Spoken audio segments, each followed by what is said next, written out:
때는 당나라 시대, 강주의 어느 고을에 끔찍한 일이 벌어지기 시작했다. 고을의 어린 아이들이 영문 없이 하나둘 사라지는 것이었다. 아이를 잃은 부모들은 애끓는 마음으로 밤낮으로 자식을 찾아다녔지만 한참이 지나도록 아이들의 흔적조차 찾지 못했다. 이러한 일은 철이 바뀌도록 계속되었고 고을에는 자식 잃은 부모의 구슬픈 울음소리가 끊이질 않았다. 그곳 고을에 사는 한 농부 또한 같은 일로 자식을 잃었는데 달이 넘도록 아이를 찾아 헤매보아도 자식의 옷가지조차 건지지 못하였다. 이에 체념한 그는 아이가 죽었을 거라 생각하여 장례를 치러주고자 평소 자신이 부리던 이웃 청년 하나를 불러 말했다. 내일 우리 집에 일이 있으니 아침 일찍 와주게. 일이 끝나면 내 한 끼 푸짐하게 대접하겠네. 그런데 청년의 대답은 뜻밖의 것이었다.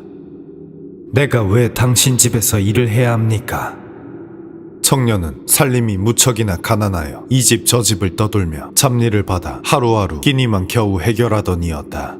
평소 같으면 오랜만에 받는 소일거리에 신이 나서 임하겠다 했을 그가 그리 나오니 농부는 이를 몹시 이상하게 여겼다.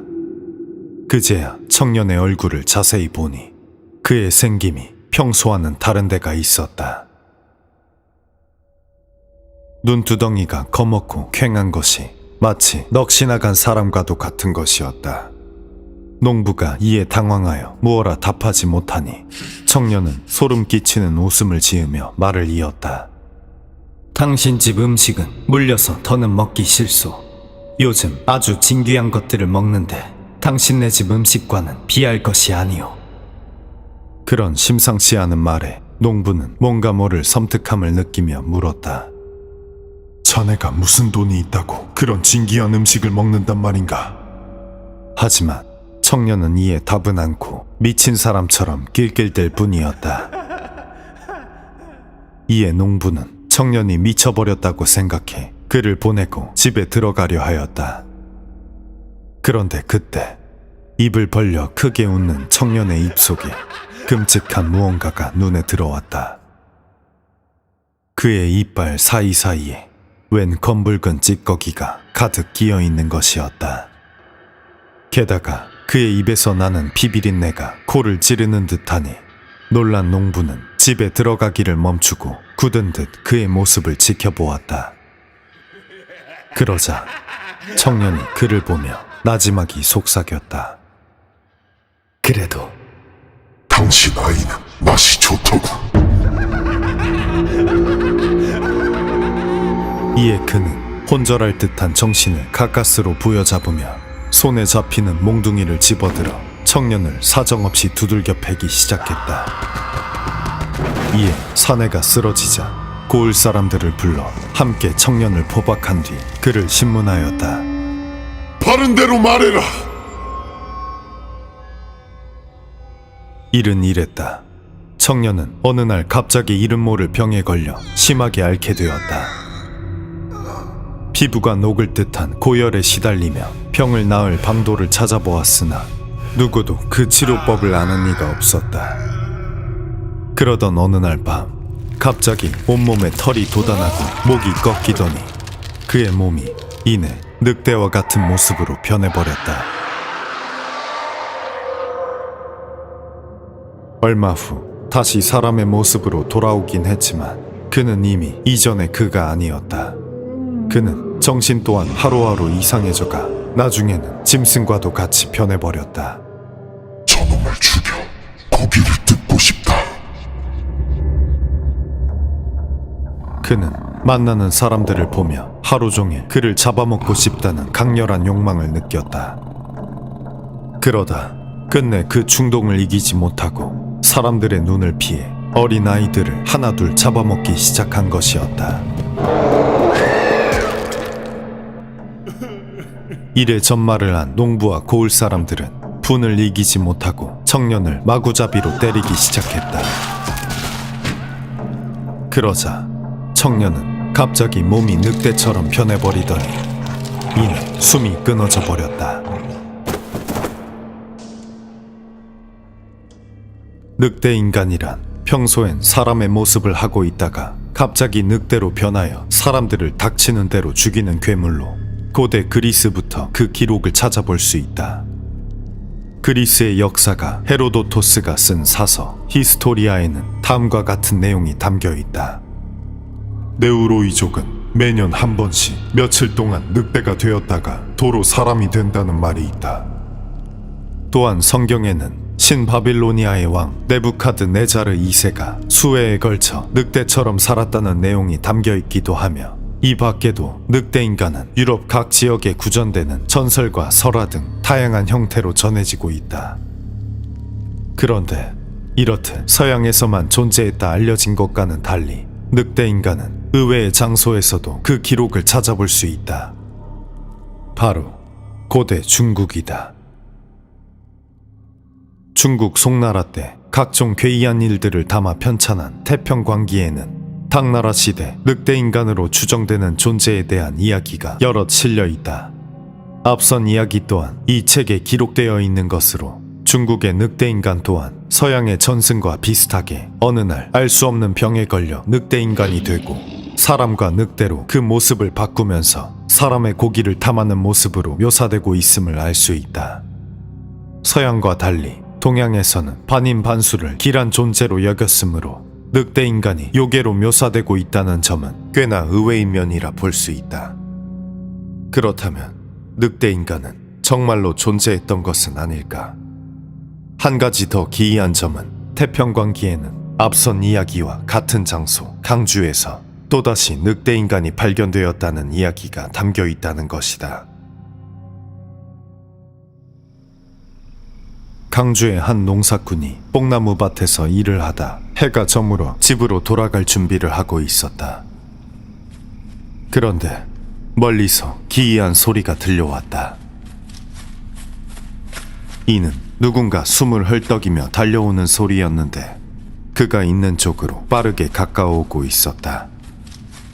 이에 뭔가 모를 불안감을 느끼며 소리가 나는 쪽을 내다보니 웬 커다란 늑대 한 마리가 그에게로 미친 듯이 달려들고 있었다.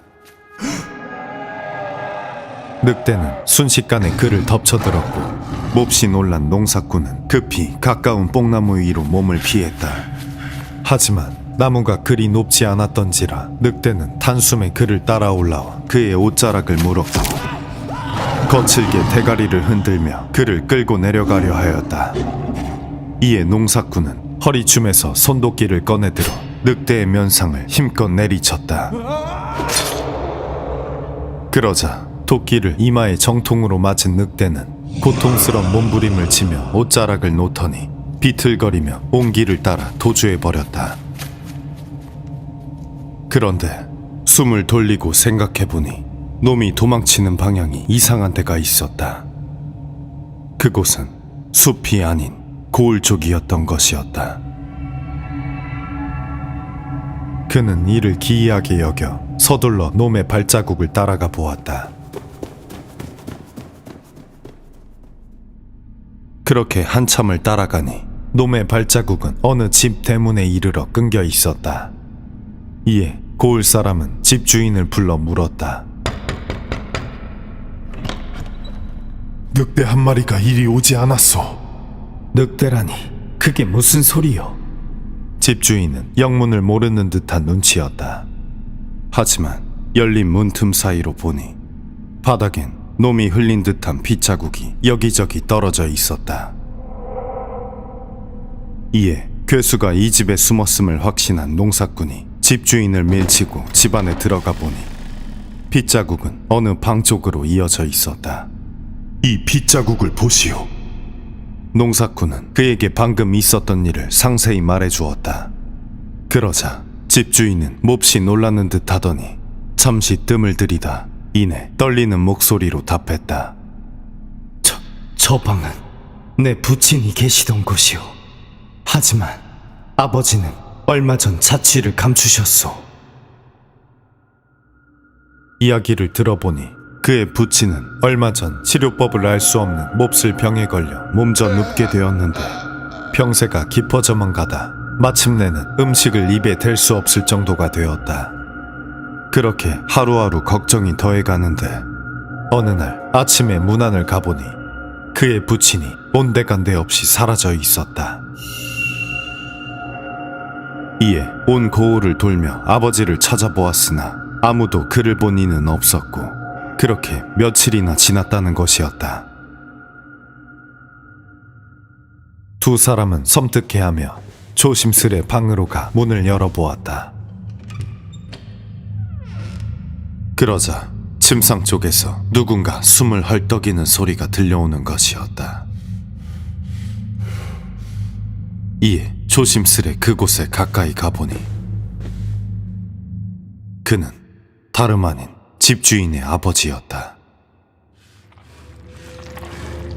그는 온 침상이 흥건해지도록 피를 흘리고 있었는데 자세히 보니 그의 이마엔 방금 맞은 듯한 도끼 자국이 선명히 나 있었다. 노인은 두 사람을 보더니 짐승처럼 으르렁대며 입을 벌려 날카로운 이빨을 드러냈다. 그러고는 그들에게 달려들려 하니 놀란 아들은 노인의 몸을 잡아 눕히고 그의 목을 조르기 시작했다.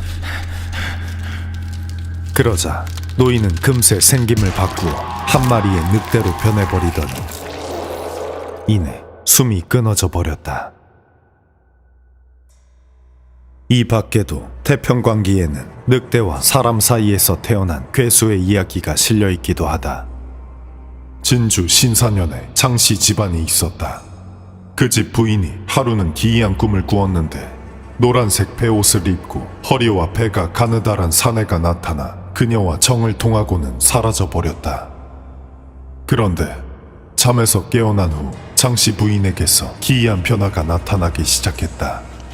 이상하리만큼 날고기를 탐하고 성질이 포악해지는 것이었다.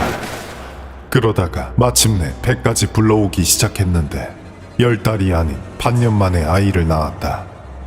그리고 태어난 아이들의 모습은 사람의 것이 아니었다. 그들은 영락없는 두 마리의 새끼 늑대였다. 늑대들은 태어나자마자 사람처럼 몸을 일으키더니 집안을 걸어다니기 시작했고 이에 놀란 장씨는 부인이 낳은 것이 요괴라 생각하여 그 자리에서 곧바로 때려 죽였다. 이후 장씨의 처는 1년간이나 정신이 돌아오지 못했다. 한 가지 놀라운 점은 태평광기에서 전하는 이 늑대인간과 관련된 이야기들이 모두 비슷한 장소를 배경으로 하고 있다는 점이다. 앞에 두 이야기는 강주라는 곳에서 일어난 일이고 마지막 이야기는 진주에서 일어난 것인데 두 지역 모두 현 산시성 일대에 위치한 곳으로 서로 약 50km밖에 떨어지지 않은 가까운 곳이라 예로부터 강진이라 묶어 부르기도 한 곳이었다. 그렇다면 그 지역에 늑대인간이 등장했다는 이야기가 유독 많은 이유는 무엇일까? 동서양을 막론하고 묘사되는 늑대인간의 공통점을 보았을 때 그들의 존재에 대한 추측은 크게 세 가지 정도로 볼 수 있다. 첫 번째는 다모증인 사람을 묘사한 것이라는 추측이다. 다모증에 걸린 사람들은 외모 때문에 차별을 받았으므로 고을에서 떨어진 외딴 곳에 숨어 살게 되었고 우연히 이를 본 사람들이 그들을 늑대인간이라 보았다는 것이다. 두 번째 추측은 공수증, 즉 광견병의 증상을 묘사했다는 것이다. 실제 광견병은 늑대를 포함한 모든 짐승에게 물려서 전염이 될 수 있고 때때로 극단적인 포악성을 보이므로 공수증 환자들을 본 옛 사람들이 그들을 늑대인간이라 묘사했을 수 있다는 것이다. 그리고 마지막 세 번째는 바로 연쇄살인마를 암시하는 것이라는 추측이다. 사람들 속에 섞여 살며 일정 기간마다 무고한 희생자를 찾는 행태가 이와 비슷하기 때문이다. 1300년 전 산시성 일대에 나타났다는 늑대인간들. 그곳에선 무슨 일이 있었던 것일까? 그들은 정말로 늑대인간이었을까? 아니면 사람의 탈을 쓴 짐승이었을까?